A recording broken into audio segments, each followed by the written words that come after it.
اعوذ باللہ من الشیطان الرجیم بسم اللہ الرحمن الرحیم الف لام را، یہ اس سلسلے کی آخری آیت سورت ہے۔ اب الف لام را، 5 سورتیں الف لام را سے اور ایک سورت الف لام میم را۔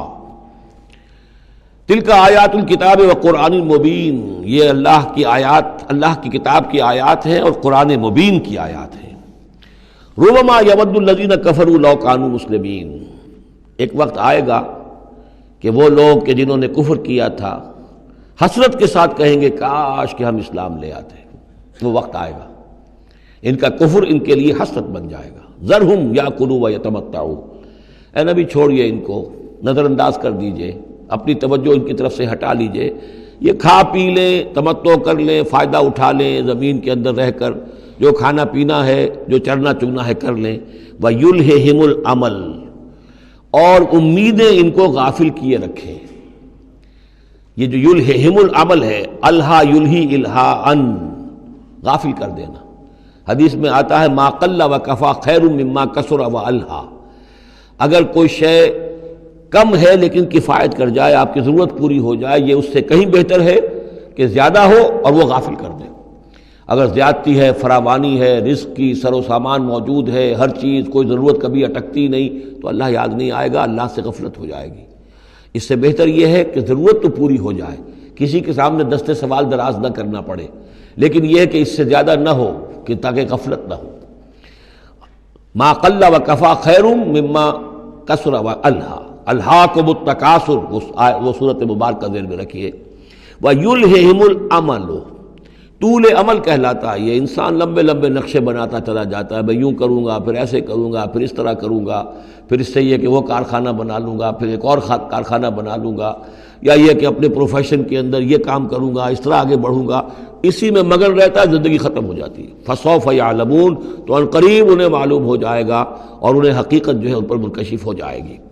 وَمَا أَهْلَكْنَا مِنْ قَرْيَةٍ إِلَّا وَلَهَا کِتَابٌ معلوم، اور ہم نے کسی بھی بستی کو ہلاک نہیں کیا مگر یہ کہ اس کا وقت معین تھا، لکھا ہوا، اس سے پہلے وہ عذاب نہیں آیا۔ مَا تَسْبِقُ مِنْ أُمَّةٍ أَجَلَهَا وَمَا يَسْتَأْخِرُونَ، اور جب وہ وقت آ جاتا تھا تو نہ کوئی امت وہ اس سے پہلے آگے بڑھ سکتی تھی اور نہ وہ پیچھے کر سکتے تھے۔ وہ وقت تو معین ہے اللہ کا، تو نہ وہ پیچھے کر سکتے ہیں نہ امت آگے بڑھ سکتی ہے۔ وَقَالُوا يَا أَيُّهَا الَّذِي نُزِّلَ عَلَيْهِ الذِّكْرُ إِنَّكَ لَمَجْنُونٌ، اور بڑی ڈھٹائی کے ساتھ انہوں نے کہا اے وہ شخص جس کا یہ گمان ہے کہ اس پر ذکر نازل ہوا ہے۔ یہ ترجمہ میں کر رہا ہوں، ورنہ لفظی ترجمہ کیا ہوگا؟ اے وہ شخص جس پر ذکر نازل کیا گیا ہے، إِنَّكَ لَمَجْنُونٌ، ہمارے نزدیک تو تم مجنون ہو، تمہارا دماغ خراب ہو گیا ہے، تم پر جن کا عصیب کا سایہ آ گیا ہے، یا تمہارا دماغی توازن صحیح نہیں رہا۔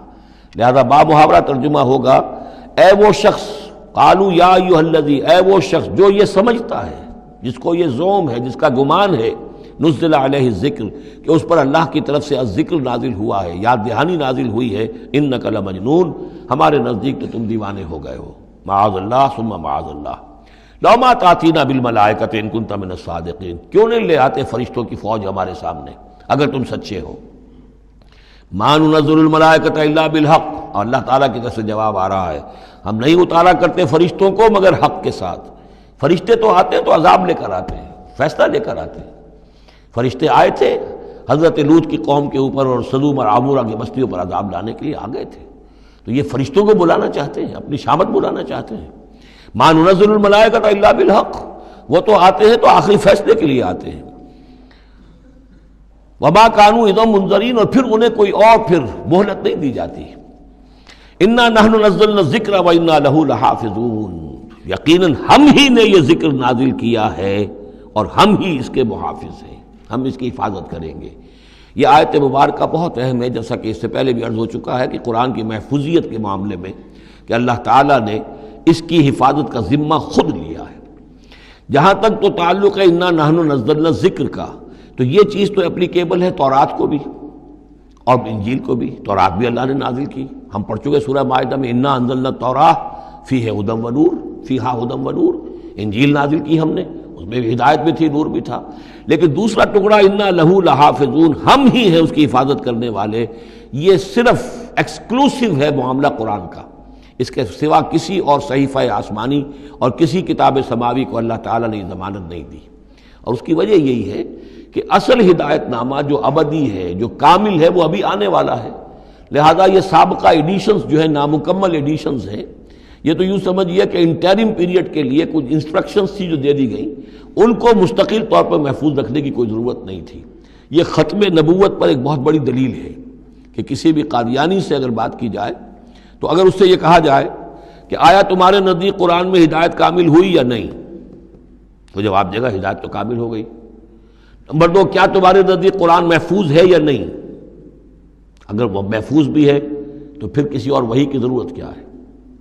اللہ تعالیٰ کوئی کام عبث تو نہیں کرتا، ضرورت کے بغیر نہیں کرتا، کسی مقصد کے بغیر نہیں کرتا. یا تو یہ کہیں کہ ابھی ہدایت کامل نہیں ہوئی تھی، وہی جاری رہنی چاہیے، اس کا جواز ہو جائے گا.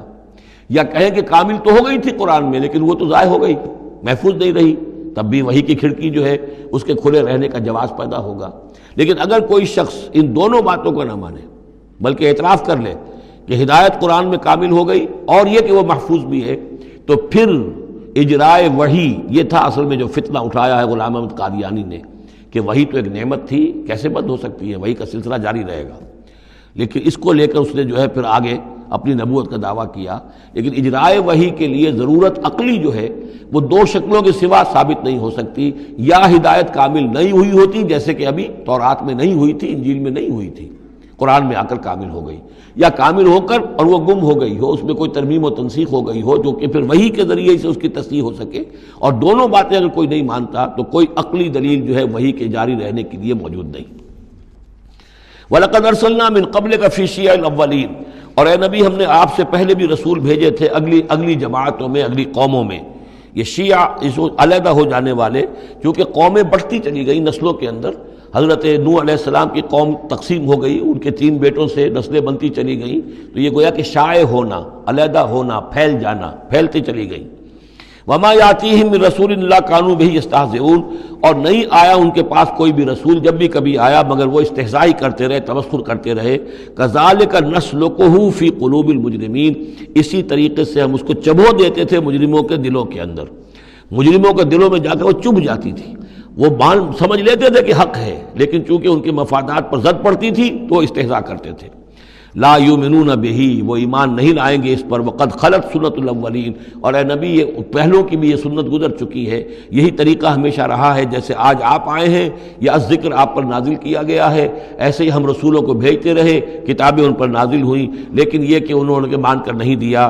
وَلَوْ فَتَحْنَا عَلَيْهِمْ بَابًا مِّنَ السَّمَاءِ فَظَلُّوا فِيهِ يَعْرُجُونَ، اور اگر ہم نے ان پر آسمان کا کوئی دروازہ کھول بھی دیا ہوتا اور وہ اس میں چڑھنے لگتے، تب بھی وہ یہ کہتے لَقَالُوا إِنَّمَا سُكِّرَتْ أَبْصَارُنَا، کہ ہماری تو نگاہوں پر کچھ جادو کر دیا گیا، سکر کر دیا گیا، نظر بندی کر دی گئی تھی. بل نحن قوم مسحورون، حقیقت میں تو ہم جادو کی زد میں آ گئے تھے. صدق اللہ العظیم.